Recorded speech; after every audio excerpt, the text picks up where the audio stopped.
US এর সাথে এবং বাংলাদেশের সাথে ব্যবসা বাণিজ্য আমরা প্রসার ঘটাবো, এবং এই জন্য যদি আমাদের আমেরিকা থেকে আমাদের দরকারি কোনো কিছু ইম্পোর্ট করতে হয়, অনেক কিছু এলএনজি এবং জিনিস আমরা ইম্পোর্ট করব, সো দ্যাট তাদের সাথে আমাদের বাণিজ্যিক সেটা একটা সম্পর্ক একটা দৃঢ় হয়, আর আমাদের এখান থেকে যারা ইম্পোর্ট এটা আমরা করব।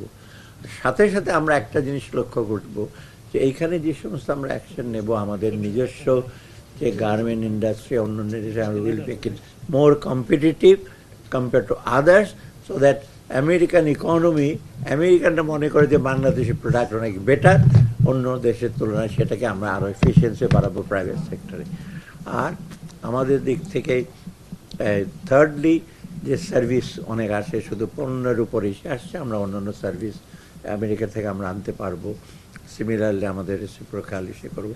আরেকটা, এই ব্যবসা বাণিজ্য অনেক সময় নন ট্যারিফ ব্যারিয়ার অনেক থাকে, এই যে 54-52% আপনার সংখ্যাগুলো দেখছেন, এর বাইরে অফিসিয়াল রেগুলেটরি অনেক রকম সুবিধা অসুবিধা থাকে, সেইগুলি যাতে কোনো আমেরিকান ব্যবসার এগুলির সম্মুখীন যেন না হয়, এইগুলিকে আমরা যত শীঘ্র সম্ভব এখানে রেশনালাইজ করব, এটাকে আরও স্মুথ করব, যাতে দুই দেশের বাণিজ্যে আরও প্রসার লাভ করে। আমরা দুইটা চিঠি দিব, দুইটা চিঠি আগামী 48 ঘন্টার মধ্যে যাবে।